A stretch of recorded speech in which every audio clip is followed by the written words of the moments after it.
次はパンナモン先生にお願いします。パンナモンさんにくださいた。 네, 반갑습니다. 네, 와이디스 계시です. 저는 제목 그대로 제목을 한번 읽어주시고요. 이 제한 시간이 15분인데 제가 제 요약이 챕터가 7개입니다. 私の予約のチャプターが7つであります。 2번, 3번 할애를 해보니까 딱 17분이 나오더라고요. 2번, 3번. 아니, 전부 다 합산해 보니까 2분, 3분 이렇게 계산해 보니까 한 17분이 나오던데 하여튼 제가 15分与えてるんですけども17分になりそうです。 뭐 저는 쭉 읽지는 않고 중요한 부분을 읽고 이렇게 간략하게 설명하고 그런 방식으로 진행을 하겠습니다. 굉장히 어렵고. 아, 그렇습니까? 네, 동료께서 그대로 읽으라고 말씀하십니다. 그래서 순종하도록 하겠습니다. 앞선 발표자께서 그 스토리를 잘 말씀해 주셨기 때문에 이 소설의 이제 사건의 발단은 어머니의 치매입니다. 先ほど関川さんが内容については詳しく説明していただいたので、この事件の始まりは母の認知症なんですね。 제가 읽어보면 갑작스럽게 어머니가 아내에게 돈을 달라고 요구하고 그 어머니의 그 치매 때문에 어머니는 그 죽은 큰아들에 대한 죄책감에 또 시달립니다. 急に亡くなった長男の死によって再責感を持つようになります。 그 어머니로부터 전화가 오고 아내가 전화를 받고 또 남편인 나에게 전화를 넘겨줍니다. 母親からの電話がかかってその主人公の妻も電話に出ます。息子に代わります。 그 3번 챕터로 갔어요. 3番になります。49ページですね。 이 어머니의 그 치매로 인한 그 전화 사건으로 인해서 제가 보기에는 주인공 나와 아내 사이에 성격적인 대립이 서서히 표출되기 시작한다고 저는 보았습니다. 母親の電話をもらってから、旦那さんと奥さんとの間に性格の対立が表出されるんじゃないかと思います。 이게 저희 단순한 직관은 아닙니다. これは私の時間じゃないんですけども、 실제로 작품에 보면 13페이지부터 14페이지 사이에 무려 25회에 걸쳐 23개의 문장 속에서 나와 아내의 심리적 긴장 관계를 작가가 강조하고 부각시키고 있습니다. 13ページから14ページまでの間に25回にわたって23個の文章の中に私と妻の心理的な緊張関係が書かれています。 그 다음 페이지 46페이지 넘어가시면요. 50ページになります。 아내와 나의 그 성격을 제가 이렇게 표로 대비를 시켜놨습니다. 50ページに妻と私の性格を表で作っております。 아내는 합리적 세계 질서를 절대시하는 그런 입장입니다. 그리고 비합리적인 세계, 합리적 세계를 침해하거나 거부하는 것을 강하게 부정하고 거부하는 그런 성격입니다. 表に書いてある通りですね、妻と私。 그러니까 소설적인 용어로 말하면 아내는 평면적 인물의 성격입니다. 그리고 주인공 나는 합리적 세계에 비교적 적용을 잘한 사람이지만은 그러나 합리적 세계의 어떤 그 부조리와 불합리 그 한계를 인지하고 있는 그런 성격의 소유자입니다. 그래서 나는 성격이 바뀌거든요. 그래서 성격 유형으로 보면 아내 나와는 달리 입체적 인물의 성격이다. 저는 그렇게 파악을 했습니다. 이 소설에서 아내가 상징하는 합리적 세계는 도구적 이성에 의해 지배되는 현대성을 의미한다. 도구적 이성은 오직 효율성의 원리 입각에 수단과 목적의 전복을 이야기하며 개인과 사회적 차원의 병리와 자기 파괴의 결과를 가져온다. 여기 도구적 이성이라는 용어는 그 프랑스 프루트학파 막스 호르카이머라는 사람이 쓴 용어인데요. 이 사람이 이제 도구적 이성이라는 용어와 비판적 이성이라는 용어를 사용했습니다. 그래서 자본주의를 비판하기 위해서 자본주의에 순응하는 그런 이성, 그걸 도구적 이성이라고 그런 용어를 사용했고요. 그 자본주의의 어떤 한계를 인지하고 그것을 비판하면서 이제 바꿔나가는 그런 어떤 정신을 비판적 이성이라고 한 용어를 사용했습니다. 물론 저는 개인적으로 프랑스 프루트학파의 막스 호르카이머 같은 사람들 신좌파라 볼 수 있는데요. 그 좌파의 그 비판적 이성이라고 하는 개념에 대해서 저는 굉장히 부정적으로 생각하고 있습니다. 지금 이 한국의 정치 얘기를 죄송합니다만은 한국의 그 좌파를 보면 너무 선동적이고 비판적이고 그 비판을 제가 과연 저게 합리적인 이성이라고 볼 수 있는가? 그래서 저는 호르카이머가 사용했던 비판적 이성이라는 용어에 대해서 굉장히 회의하고 있는 중입니다만은 여기서 일단 그 사람이 사용했던 도구적 이성이라고 하는 용어를 그대로 수용하기로 했습니다. 그 다음에 이제 아내와 주인공 사이에 성격적 갈등이 있고요. 챕터 4에 가면 나와 형 사이의 관계가 드러납니다. 이 갈등이 있는데요. 나는 합리적 세계에 비교적 적응을 잘했습니다. 근데 형은 합리적 세계에 제대로 적응하지 못했어요. 요즘 말로 하면 이제 외로운 늑대죠. 그런데 이 소설에서 나라는 주인공은 형에 대해서 형을 단순한 패배주의자라든지 부적응자라고 그렇게 파악을 하고 있지 않습니다. 오히려 형에 대해서 열등감을 느끼고 있습니다. 그 중고하는 그 내용이 그 소설의 인용을 제가 인용을 하나 했고요. 그 다음에 읽어드리면 형은 주체적 삶, 합리적 세계의 틀을 주체적 삶을 살았고 합리적 세계의 틀을 거부했다. 나는 도구적 이성에 사로잡힌 채 고뇌하고 회의하는 인물이다. 오히려 주인공 나의 관점에서는 형에 대한 심각한 열등감을 느끼고 있는 것이죠. 그 밑에 읽어보면 원자화하고 파편화된 개인, 체제에 의해 의식까지도 철저하게 조종당하는 개인, 사회의 기능 수행자로 전락한 개인, 사회에 대한 적응만을 삶의 목표로 삼고 있는 개인, 비판적 사유 능력을 상실한 개인이라고 하는 심각한 상황을 호르카이머는 개인의 죽음이란 말로 개념화했는데요.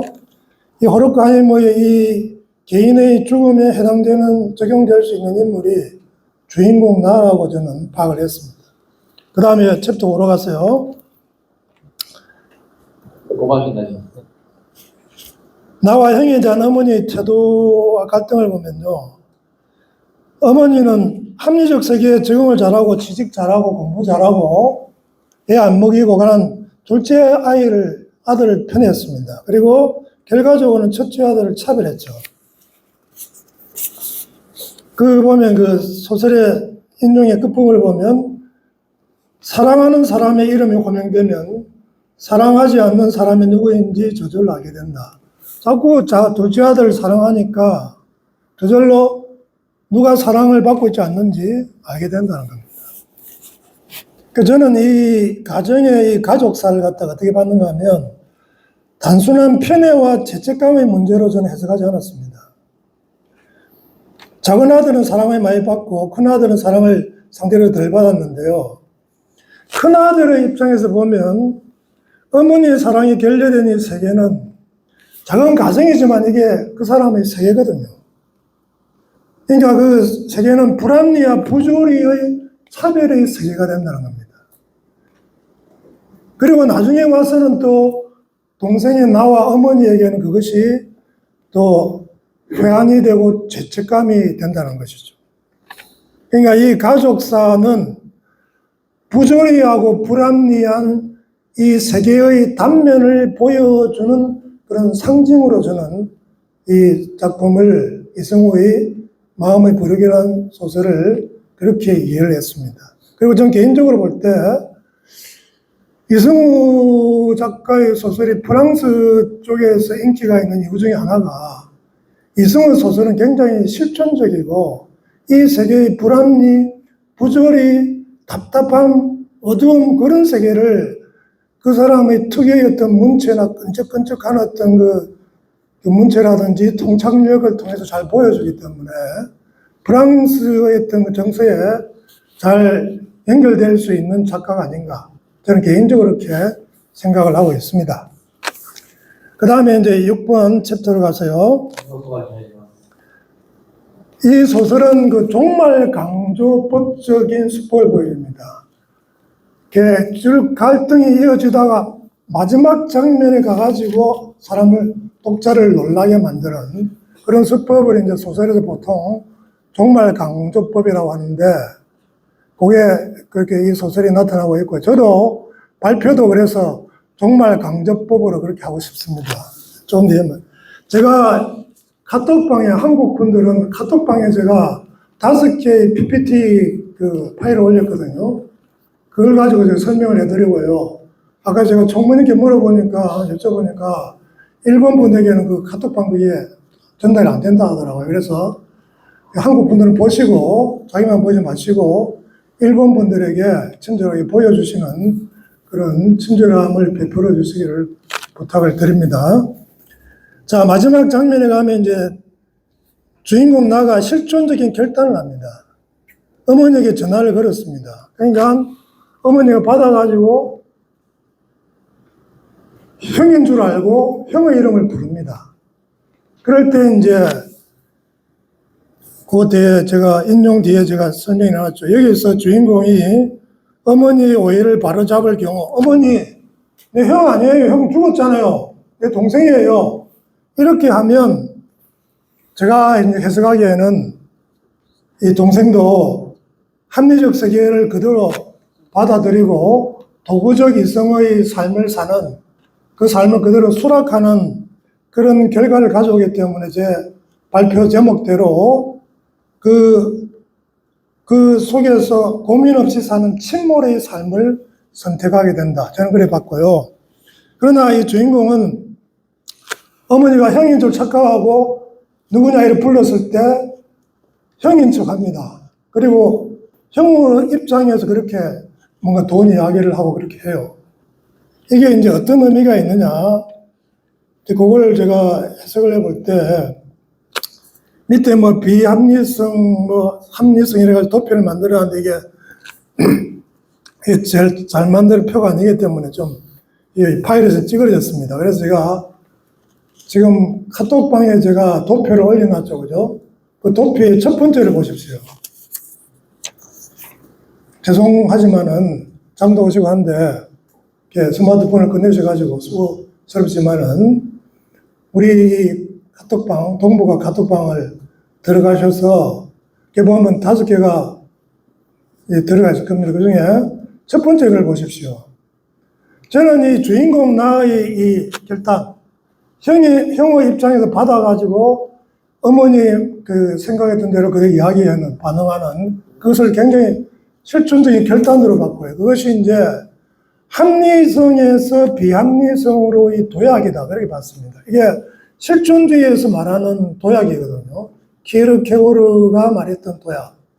합리적 세계의 어떤 그 탈출구를 발견할 수 없을 때, 이제 비합리적 세계로 간다는 거죠. 두 번째 그 PPT 파일을 보시면,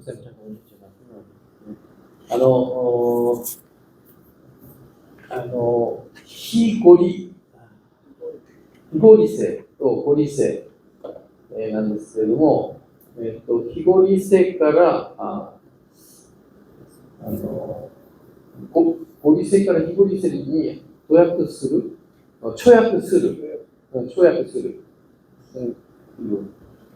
これが初めてのパワーポイントなんですね。 네, 그리고 두 번째 보시면 그 첫 번째 도표를 제가 더 설명하고 있는 건데요. 그 밑에 보면 모든 합리성은 지금 실존주의적 관점 혹은 제가 이 소설에 나와 있는 어떤 새 인식 자체를 그 뭐 하나의 부조리 불합리를 본다고 했잖아요. 왜냐하면 어머니가 자식을 사랑하는 것도 그 어머니의 사랑조차도 차별이 있다는 겁니다.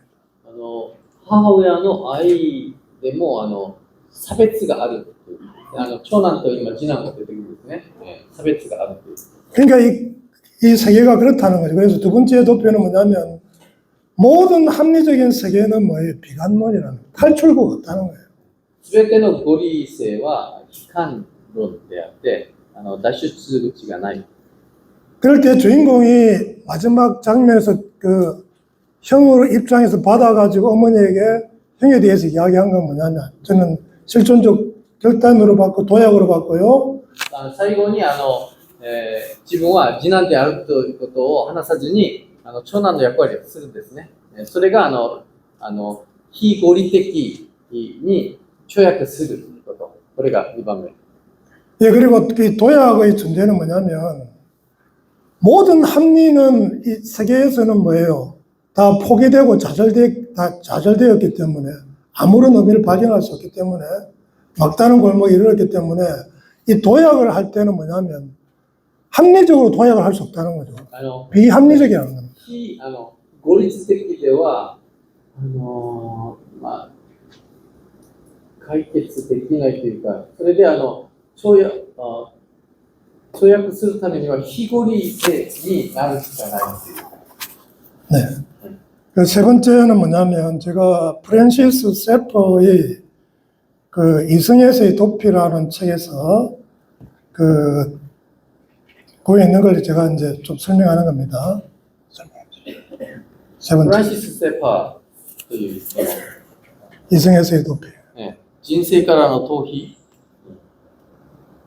거기 보면 그 하층부와 상층부 자연과 은총을 이렇게 갈라서 설명하고 있고요. 上層部と下層部が出てくるんですね。 그런데 이 현대적 상황은 뭐냐면 네 번째 그 파일을 보시면요. 하층부는 이제 인간의 이성적인 추구에 의해서 모든 것을 추구해 나가는데 이게 타락하고 파멸하고 막혔다는 거죠. 불합리하고 부조리하다는 거죠. 下層部は人間の堕落、そして不調理、そういうようなこと。 그럴 때 이제 유신론적인 선택하고 무신론적인 선택 두 가지가 そ 있는데요. の時に無神論的な選択と有神論的な選択があります。 유신론적 선택은 다섯 번째 파일입니다.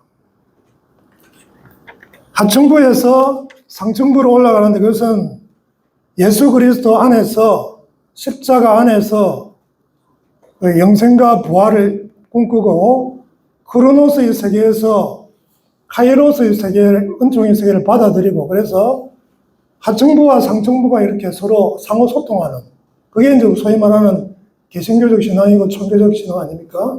그게 유신론적인 해결이라는 거죠. 근데 이승우 씨의 이 소설의 결말은 뭐냐면, 이제 주인공이 이런 기독교인도 아니고 개신교적인 신앙을 가진 사람이 아니기 때문에 그 아까 보여드렸던 첫 번째, 두 번째 식으로 해결을 할 수밖에 없다는 거죠.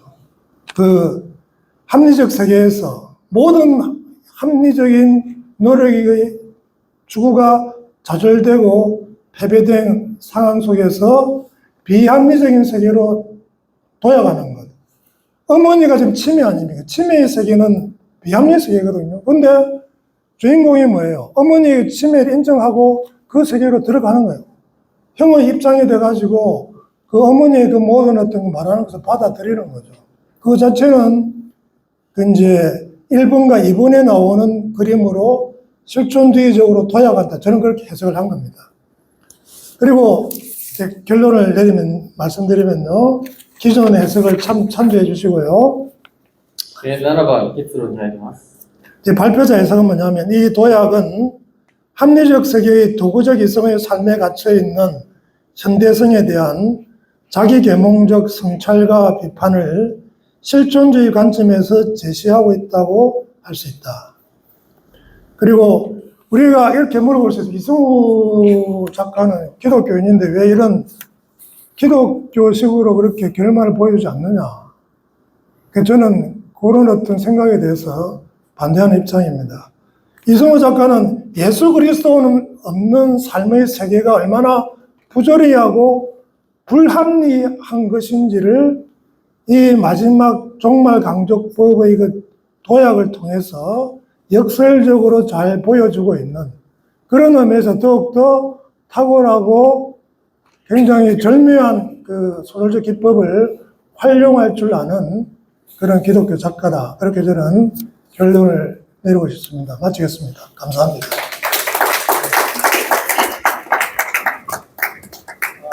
그리고